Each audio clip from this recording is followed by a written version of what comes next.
it did not happen before. Now, ang tanong ko po, ba't nangyari po nung nakaraan, nangyayari na naman ngayon? We are talking of the office, not the person. Motion was introduced. You may not like the person, you may not like her presence here, but you have to respect the office of the Vice President. That is all, because that is guided by the tradition. Kahapon po, kagaya po na sinabi nila, wala nang pinagtanong sa office of the President, and that is correct. That is in line with that tradition. Ngayon po, kung ang tinatanong ko ngayon, are we discarding the tradition? And is this committee authorized to discard a well-kept tradition?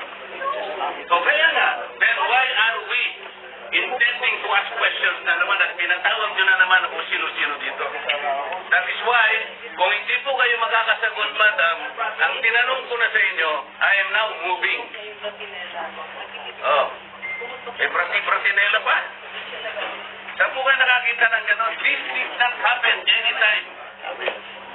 Pang-labing taon ko na po ito. Alam nyo, Madam Stella, I was already here when the Vice President was Tony De Castro, when the Vice President was denied, when Vice President... But you were also here in the last hearing. No motion was introduced. Yun na nga, kasi question na kagad eh. Wala man lang... We can read the records. He did not introduce. Kaya nag-motion siya ngayon.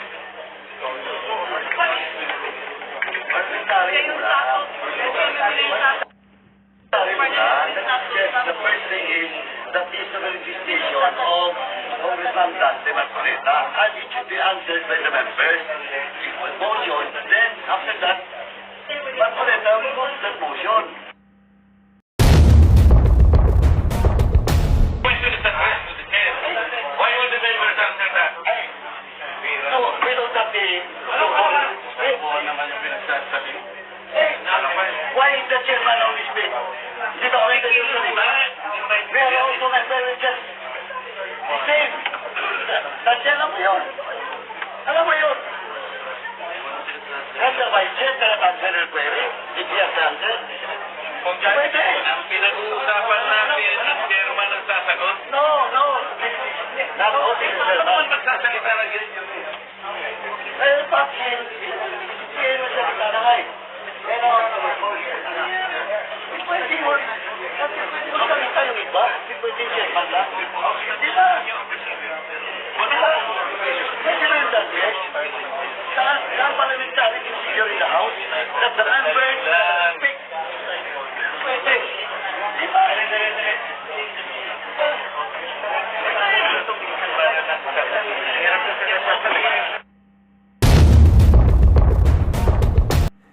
So what will happen to the Congress is politically harassment against BP Sara. So it's purely na talagang pinagkaisahan nila si BP Sara dahil alam nilang napakatunog na nito sa ating pinakamamahal na BP Sara. So previously pa inaatake na talaga ni Madam Kimbo ni malnourished itong si BP Sara dahil gusto nilang i-knockdown talaga ito pagdating sa susunod na eleksyon sa kanyang pagtakbo. So eagerly na i-down nila ng todo itong ating BP Sara. So sana hopefully sa mga ating kababayan, you should always know the balances kung sino ang talagang tamang tao na ilagay natin sa itaas ng posisyon. Dahil alam na natin ang kalakalan nito laban kay BP Sara. Ito mga alipores ni Tambaluslos na wala nang ginawa kundi ang pag-aatake lagi sa kampo ng mga Duterte. Well, of course, masakit sa kanila yon dahil matunog na matunog talaga ang ating si BP Sara. Kaya sobrang iyak nila ngaw-ngaw ngayon sa utos ng mga kampo ng kadiliman. We all know kung sino ang nasa likod nito. Alam nyo na kung sino yon. 3 tao lang yan ang nandyan o 5 na talagang gusto nilang pabagsakin itong si BP Sara. Dahil sobrang frustrated na talaga sila. Kaya kumikilos na sila sa nalalapit na eleksyon. Kahit anong isaksak nilang paninira ay still number 1 pa rin si BP Sara. And she's still standing. And palaban, hindi nagpapatinag. Kaya dinadaan na lang sila sa supalpalan dahil mga epal sila. Hindi nagpapaisa sa mga alipores o minion ng Marcos administration. Nambubugbog si Sara ng mga kalaban. Hindi nila kayang pataubin ang totoong public servant. So keep on going, balansehin nyo ang inyong mga kaisipan kung sino talaga ang dapat nating mamumuno. Nakita naman natin na ang nangyari sa buong Kamaynilaan na talagang walang nangyari o improvements under the leadership of the present administration. Puro corrupt lang talaga sila. Nakikita natin yung flood control. Where is it? Yung 5,500 flood control, anong nangyari? At puro kakapalan ng pagmumukha talaga. And pagdating naman dito sa pagiging bangag o adiktos nitong ating namumuno ay wala silang maipakitang kasagutan para sagutin nila. Ayon sa kanila na ito'y isang paninira lamang laban sa Pangulo. Pero bakit until now ay hindi pa rin nila masagot sa pamamagitan ng public drug test? Pero until now, they are failure to answer back those allegations. Paninira laban sa kanila kung talagang ito'y paninira. So, ibig sabihin, totoo ito dahil hindi sila nag-debunk.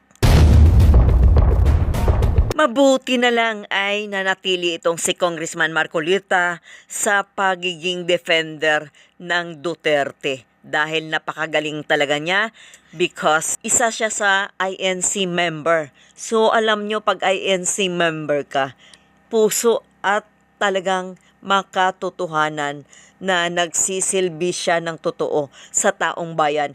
He knows what is right, who is right and wrong. Napakagaling na defender itong si Marcolita. Bilib na bilib kami sa iyo, Congressman Marcolita. Ipagpatuloy nyo lang po ang pakipaglaban sa mga corrupt officials. Nandito lang kami, ang mga taong bayan sa likuran under Duterte administration. Alam mo, I started na bumilib ako dito kay Congressman Marcolita nung inilaban niya ang katotohanan against ABS-CBN na hindi siya nagbabayad ng tax. Napakalaking kumpanya pero hindi nagbabayad ng tax. So, where is justice? Kaya kami, Congressman Marcolita, ay naniniwala kami sa iyo sa angkin ng iyong talino at ipinaglaban para sa ating bansa.